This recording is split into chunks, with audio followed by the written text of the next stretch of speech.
asset class or positioning rather. And to discuss the trends in community living and working, I invite our moderator, Mr. Prateek Pant, who's the co-founder and head of products and solutions at Sanctum Wealth Management. Prateek oversees the Indian product platform to deliver client solutions in diverse areas of investments, wealth planning, and real estate services. Welcome, Prateek. Good to see you. Thank you. Thanks, Neetu. We also have with us Raja Sitaraman, who's the co-founder of PropStack, a leading real estate data analytics and workflow solutions platform.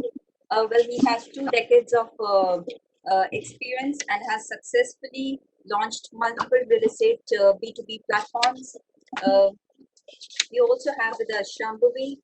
Shambhavi is the head of product strategy and residential marketing at Embassy Group. Shambhavi has 2 decades of experience, a deep understanding of consumer behavior, has helped Embassy's larger business growth plans. For instance, her key contribution in conceptualizing and launching the senior living platform. Do we have Nikhil with us? Yes, yes. Okay. Hi. So we have a doctor with us, Dr. Nikhil Sikri, who is the CEO and co-founder Zolo.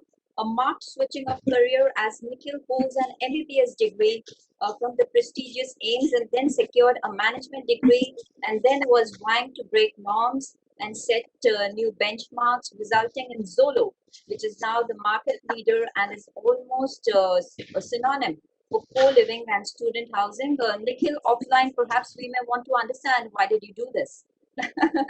Well, offline. Thank you so much, panelists, and over to you, Prateek. Yeah. So thanks, Neetu. For this, it's a small panel, but a very, very effective panel because we pretty much have people who represent the foundations of what we call community living. So it's very interesting that Apria and Naredco. I forgot to mention we are awaiting Vishal's presence. So once he's in, we'll have him join in. Thank you. Sure, Neetu. So, Neetu, for the last so many years where we've been holding this Apria and Naredco Summit, I've been part of this for the last 5 years, and I moderated the same panel, the same topic, and I've seen this topic evolve quite significantly from being an emerging asset class to actually just pre-pandemic becoming the darling asset class where everybody who had a co-live home type of combinations in it had at least 40 to 50 ventures in India. And that is a time where, also we've seen the last 8-9 months of some serious introspections and models being changed and relooked at. In a way, there is a COVID model remodeling, which is actually happening right now for this whole community living space. So to give it some flavor, I'm going to start with you, Raja. And if we were to define community living today, how would you really say what community living would comprise? Thanks for having me. Pleasure to be on this panel. That's an interesting question, right, Prateek? I mean, everybody's on to the co-word, whether it's co-living, co-working, and community living kind of forms part of that. The entire co-thing, which caught the fancy of the investors and the community at large, right? So I think what people meant by community is getting folks together, and that's where the co-living factor came into play, where essentially it's socializing of people, whether it is for work, whether it is for stay, or whether it is for recreation. And it all meant by how you can effectively and efficiently design your space in a manner that you have many people come together and use technology to make it much more efficient. But what it's turned out to be now, imagine where you're densifying the space versus now maintaining social distance, right? So do we have the right definition at this point in time as to what community living exactly would mean and more importantly turn out to be? I'm not so sure. I mean, it's evolving, right? It's in a dynamic space right now. Will it take off over a period of time? Absolutely, because of multiple reasons. Lack of space, but how people have actually adapted to the new way of life, new way of work. But the definition when community living started was actually to get people together.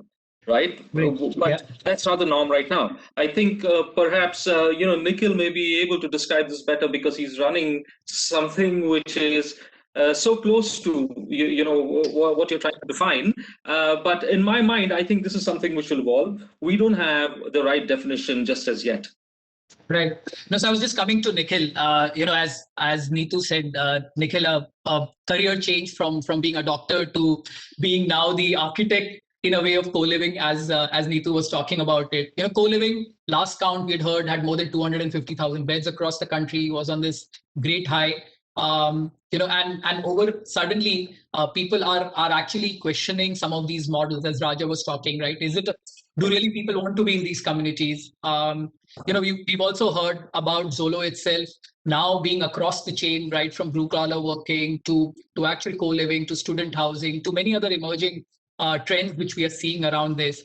Finally, also, we have seen some of the larger global players which did go in a big way, but are also right now reassessing some of these models.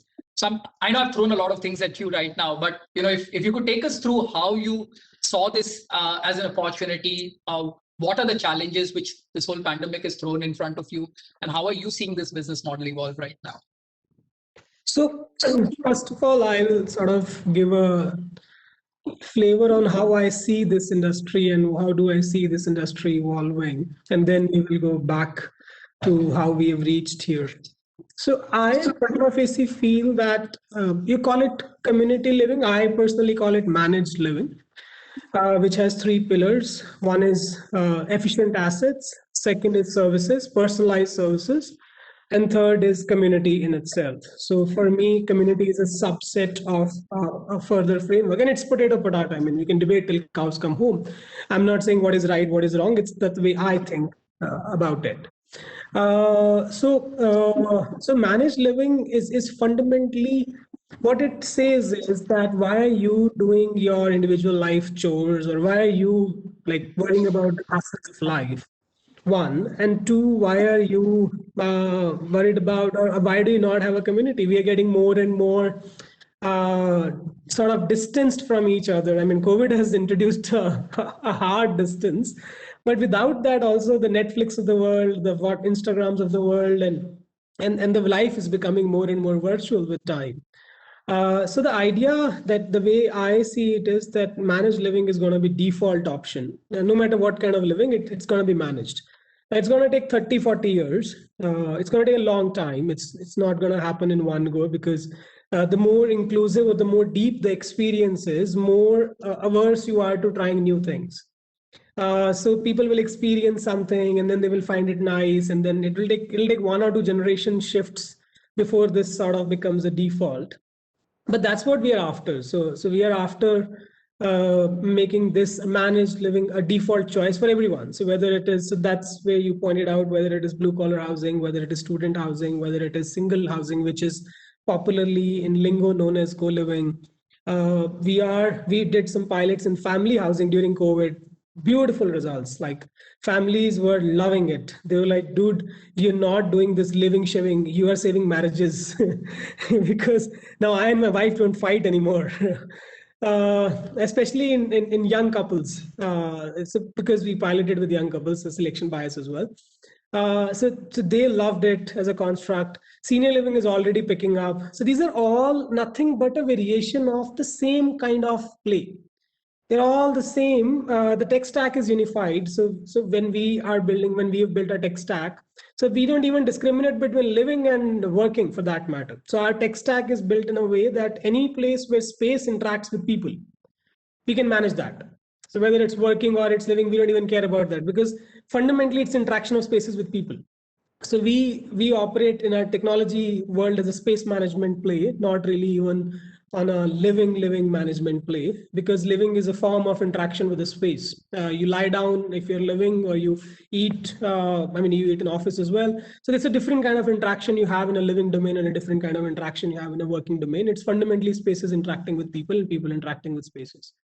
So I prima facie feel that all of this everything is going to become managed living with time. Everything. Now it's a question of who does it and what chunks and parts, which company takes which segment, which company takes other. Do you go asset heavy first, asset light first, and then asset heavy? Assets follow the services, or community follows assets. It depends on the visions of the entrepreneurs, like how great visions are there and how much conviction people have behind those vision to put their money where their mouth is, or put their energy and life and time where their mouth is. So it's gonna happen. Now, how it's gonna happen, unfortunately, it's a crystal ball. If you ask me that how it's gonna happen, I mean, I can say some words, but they will not have meaning. They will be just words for the heck of it. So that's what we are banking on, and in fact catalyzing in some sense. That we believe managed living has to become default, and it's another simple reason from the consumer standpoint. It's superior because it costs it less hassle, and it's more beautiful, and it's cheaper because collective optimizations are cheaper than individuals. So Nikhil, sorry, let me just challenge you on this, right? I mean, there is this whole thing which people say, the cost of the managed living ecosystem, which you say, right? Today, when you want to go out and rent out a 2-bedroom house in Gurgaon in NCR, right, versus paying for a bed, the economics of that doesn't really, because classically the challenge is rental yields on residential in India, like 1 to 2% anywhere right now, right? And I mean, the whole economics of being able to actually go and rent this out on your own, and I do understand that there are other infrastructure softer issues which get taken care of, and as you rightly said, you're saving marriages. My wife would be very happy to have housekeeping being taken care of by an outsourced service and things like that, and those are critical factors. But is there still that whole challenge because of the type of rental yields in India which are there right now? Economics. Yeah, there are. So that's why we are now starting to work on build to suit models with developers. So we have almost 5 projects on the way, which I mean will take 2 years before they can see the day of light. And that's almost collectively 1 million square feet. So yeah, I mean there is a challenge in the way, because design in itself, the way you design different TGs need different designs. So if you Sure. try to force fit a residential housing design where you need a large kitchen, a large living room, because it's a family, right? You got kids and they got to play with 3 singles who are almost strangers, and they will become friends one day. They need more common spaces. They mean larger common spaces. So design does create a big challenge, and we are doing build to suits with developer where the yields are very close to So, commercial. so Nikhil, just keep the build to suit thing. Just hold it for a moment. Vishal is also here from Cerestra. I mean, they've been, of course, working on the whole PropCo ecosystem. In fact, was so Vishal, welcome on. You were looking quite. You've of course pioneered the whole education asset space and have done quite a bit of funding there. You also, in a way, started on a strategic partnership on student housing. So Nikhil was just talking about this whole build to suit ecosystem and the economics working out well. I remember when I was also talking to some of the larger institutions in terms of why is, when we were just hearing about affordable housing and KKR saying that they would want to do a lot of work there, and why is it that you don't get that type of institutional capital right now coming into this space on the on the PropCo side specifically? Any cues, Vishal, in terms of what your experiences have been and how are you seeing that space? So, Pratik, thanks for the introduction, and it's great to be on this panel. I think let me start with 2 things. One, I think as Sarestra, we strongly believe that the larger play, in the long run has to be a sort of a tripartite B2B type of a business model. Yes, globally, the student housing and obviously we focus a lot more on the student housing and our other brand, which is mostly on the blue collar worker called Bharat Doms. In both the brands, and I really, have not much to add on the pure co-living sector because that is something which I don't understand. We only focus on either the student housing or what we call as Bharat Doms, which is focused towards the blue collar workers. I think there is a lot of capital chasing us. We, got our act together. We did our first acquisition in January with about 3,000 beds, and we were just getting to get into action with the strategic partnership, which was very important for us for operational delivery of what we promise. and then COVID struck us. But just to tell you that yes, we have got commitment in excess of $200 million for doing a sort of a B2B model where we will be replicating what we do in our K-12 model, where we are largely the asset owners and we partner with a strategic partner for operating our student housing. Maybe post COVID, the choice of strategic partner could be very different. It would be more localized. It could also be now one size fits all. What we believed pre-COVID would not work because there are a lot of players who have got really impacted by the COVID, and we really need to go and seek a local expertise on running build to suit assets. But Pratik, I'll clearly say that there is a huge appetite both from a consumer perspective, institutional perspective, and investor perspective, both from the blue collared and student housing.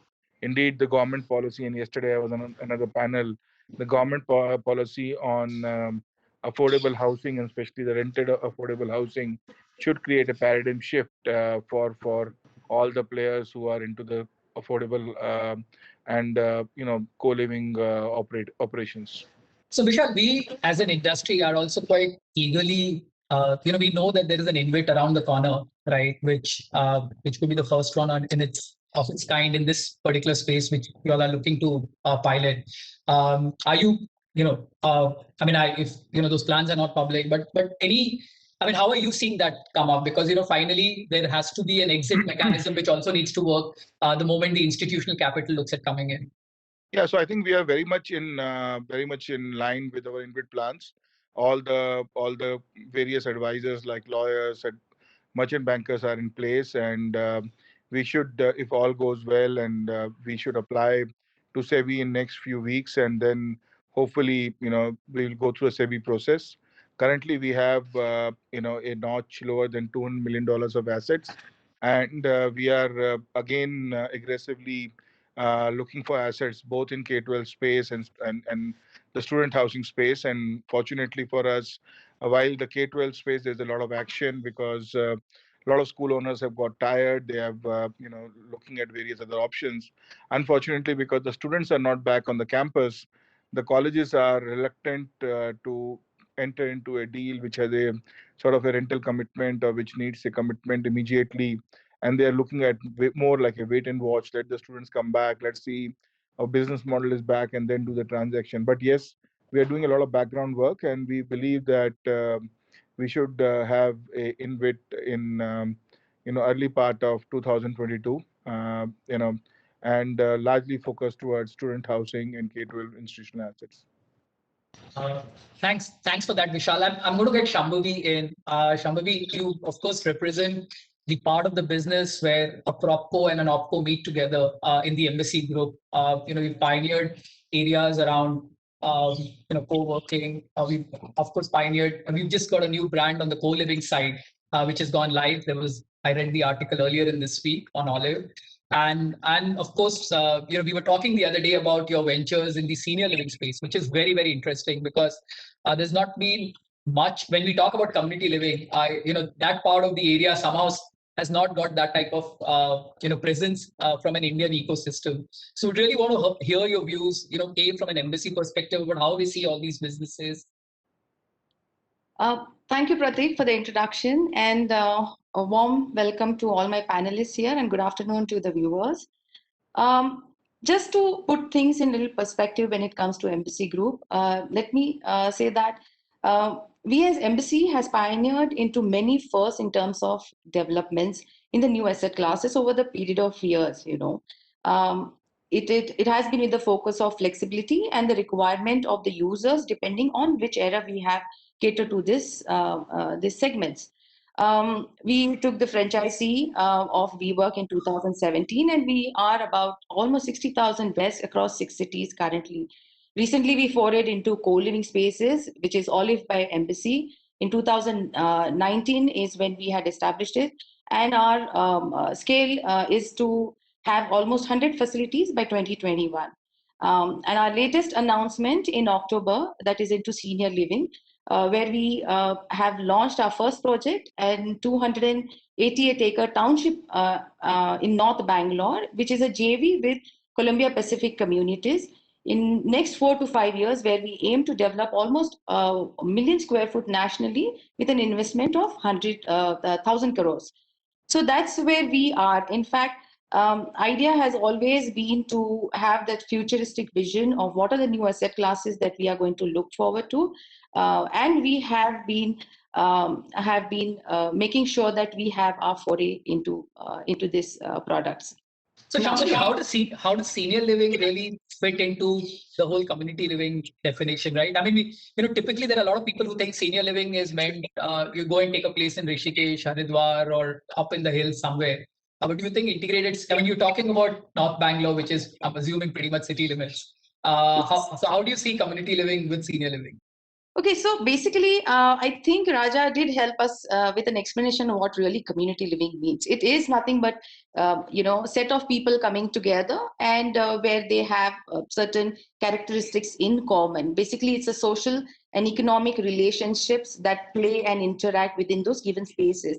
What are these people really looking for? It's cost saving, comfort, and conveniences, a contemporary lifestyle, secured living, serene environments, sustainable complexes, and professionally managed residences. Right now, the community living aspect and the new assets also play on the similar fashion, where you see where there are people who are interacting together. There is a sense of openness and collaboration. Correct. Now, let me touch upon what senior living really means for us today. Before going into that, let me tell you that as per UN, currently, the people above the age of 60 globally are almost touched 962 million in 2017, and we are expecting it to go up to 2.1 billion by 2050. In India alone, currently, we have crossed the mark of 100 million people in senior category, and it's expected to touch 173 million by 2026. The overall life expectancy is going from 41 years, it was in 1960, and today it's 70 years, right? So what are we looking at? The old, joint family ecosystem has completely disintegrated. 10 to 15 years back, it was culturally a taboo to not have our parents together. It was stigma, people were skeptic. But today, the senior citizen of our country is very educated. They are better equipped to take decisions for their future. And there is an economic independence that they have. To make decisions for their physical, medical, or psychological well-being, right? They want to be a part of these communities, which can address their loneliness and alienation, and ensure that they have a better mental health care, right? Very important is the location, because of the way the senior has graduated today in terms of their education, their exposure, and the lifestyle. The location is an extremely important part of the development today. It has to be in an active neighborhood. It has to be a part of an integrated complexes or townships, which give them a sense of belonging and give them an access to the neighborhood where there are hospitals, retail spaces, or even entertainment hubs. Actually, globally, if you really see, people are even integrating co-living and co-working, which is already in the foray. There are discussions and places where people are looking at co-living spaces being integrated with senior living spaces also. Okay, that's interesting. I'm assuming, of course, access to the top healthcare facilities, and that's where your tie-up with Columbia, and Columbia being the OpCo, while you at Embassy being the PropCo, makes a ideal combination. So it's interesting that some areas you've set up a separate OpCo company, which actually, so in co-working and co-living, that's really where you are working, but can have independent PropCo relationship with any developer. While in this particular area, you want to be a PropCo partner. Yeah. So if you really see WeWork, where we took the franchise for WeWork India, that is a franchising model. Sure. And we have Olive by Embassy, where we have owned and operated setups. Where the target is almost 100,000 facilities that we want to put together will be owned and operated by our company itself. Within that subclass, we have launched a sub-brand called Olive Residences, where we are having an asset light model, where we're taking up the buildings from and the buildings of hotels and buildings from the landlords, and we are working as an operator. Similarly, on the senior living part is where we are going to have a joint venture where we will play a role of developer and CTC will play a role of operator. Yes. So Nikhil, if I may just come on this, you were talking about BTS, and I said we'll address that point. As I wanted Vishal and Shambhavi to give their aspects about it, right? So there is no decided formula around this, right? There are developers who also have OpCo relationships. There are operators who decide to then get into strategic partnerships with developers. And you spoke about the development work which is already happening. We also know that there is a team. Zolo also looks in terms of offering that as investment products to clients who may want to come through. For any class to become a prominent class, today, why do people talk about warehousing or data centers as a large emerging asset class? It's because you are able to see a lot larger institutional capital come in. It becomes part of mainstream assets at some point of time with maybe REITs coming in and people being able to participate. What's the journey, do you think, which let's say shared economy asset classes? I don't want to call it co-live, as you said, right? There's a data stack and everything which goes into that. So this whole shared economy space, what's the journey and the path you see for it to become a little bit more mainstream, where there are proper institutional investors which can actually come and participate there? So I said I would have spoken to most of the institutional investors in past 5-6 years. So what I feel as of now, they're at a thesis evaluation stage. There was a very big hurdle in the past, which was about exit. As to, we will put in the money, okay, on the Excel sheet, math makes sense. So how do we exit out of it? Is the next guy going to buy? Is there going to be yield compression? And what kind of yields going in? What kind of compression? A lot of questions were sort of up in the air. Now, a couple of them have been given a great way, specifically via the REIT, couple of REITs that have gotten listed, especially the excitement around the Mindspace REIT was very high. So that provides one exit path. Sorry, Nikhil, just to interrupt, is the math still working? Because people talk about that compression from an X to an X minus 2 or 3, right? But if that X is stuck at about 8, then does the maths work? Yeah. So math still works, and I feel math will work even more as we get more and more deeper into design interventions. So we've spent last 5 months working closely with very reputed architect groups, coming up with design interventions as to how co-living assets ought to be designed, how they ought to be thought about. You can't draw a typical 2 BHK and expect a 8% yield. It won't happen. No matter what whatever you put on top, the necessary condition is not there for sufficient conditions to act. So necessary condition is a design intervention, and then sufficient condition is technology, experience, services, community, and a lot of that. And I think we've been able to do a lot of work towards that, and that's what you will see in our BTSs coming forward. And I feel that this thesis stage will translate to action by 2022 somewhere, and 23, 21, 22 somewhere there, and 22 end or 23 is where you will see a very high amount of institutional capital flowing into the industry as a formal institutional channel, where when funds discuss that what is my portfolio allocation strategy, this is one respected part of it, not as a 5 million bet which we will play somewhere, 10 million bet that which will play somewhere. Great, thanks. Raja, how are you seeing this whole OpCo, PropCo, and investor ecosystem? You've been in discussions with a lot of institutional investors over a period of time. Are you seeing that level of interest? Because it's been led by so far the OpCo funding, but on the PropCo side, of course, there is a little bit of interest, as Nikhil rightly says. How do you see this evolving? I think it's still nascent, right? They're looking at how the industry is evolving. Even the mature economies, you don't see, that much of traction for, the core part of the business, whether it's co-living or co-working. Most of those businesses have not started making money yet. So, to that extent, I think India is a step behind some of the mature economies. And, whether they are, institutional funds which are more adventurous in nature, or the pension funds, which have a long-term view. I think they would like to see how the industry is playing out, how the adoption is happening, how the technology is really stacking up. I mean, people are building, there are lots of companies who are doing good work, but how is it getting played out on the ground is what will move the needle for some of these investors. So to that extent, I think for some industries, COVID may have played a positive role, but anything social offline is right now slightly taboo, right? Online is better, but offline is not. So anything is densifying that social network. So my sense is that would delay any kind of potential investments, and it would increase the wait and watch period. That's how we look at it. Sure. Great. Thanks. Nikhil, just one point on, which Raja also mentioned, Vishal did mention earlier. Has pandemic really changed business models out there?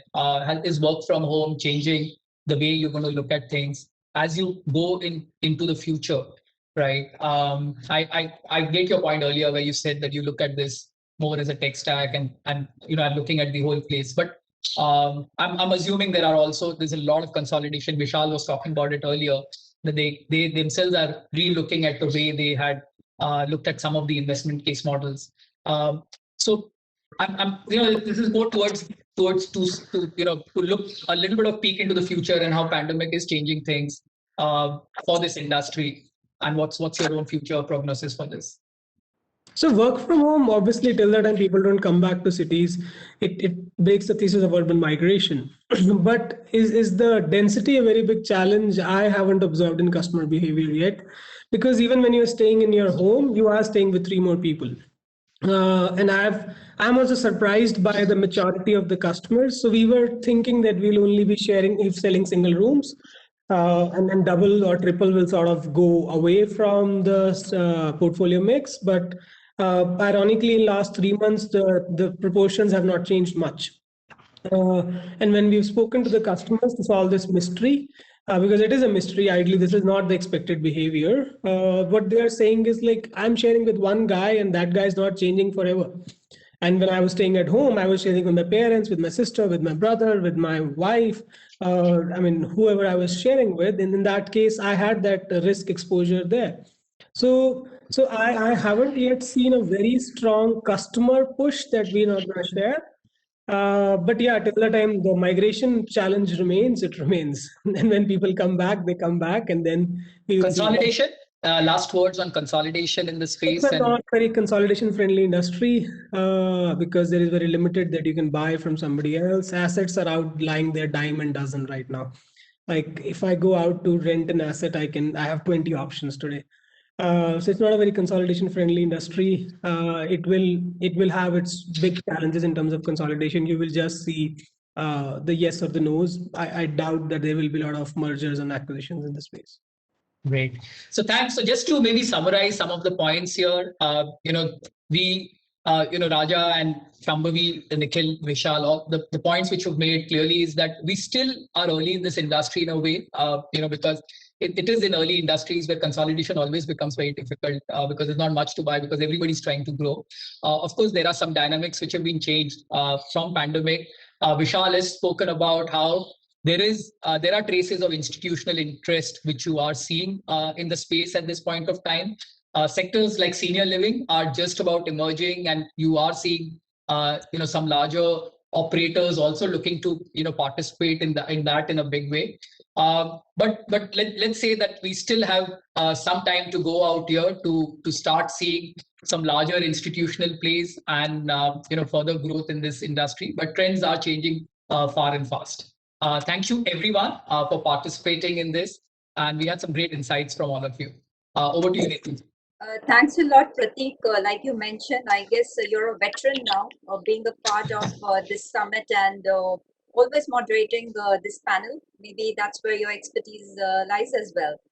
Thank you so much, panelists. Nikhil, Dr. Nikhil, thank you so much. Shambhavi, Raja, and Vishal. Vishal, we look forward to your InvIT, a unique one with educational assets. Thank you so much, panelists.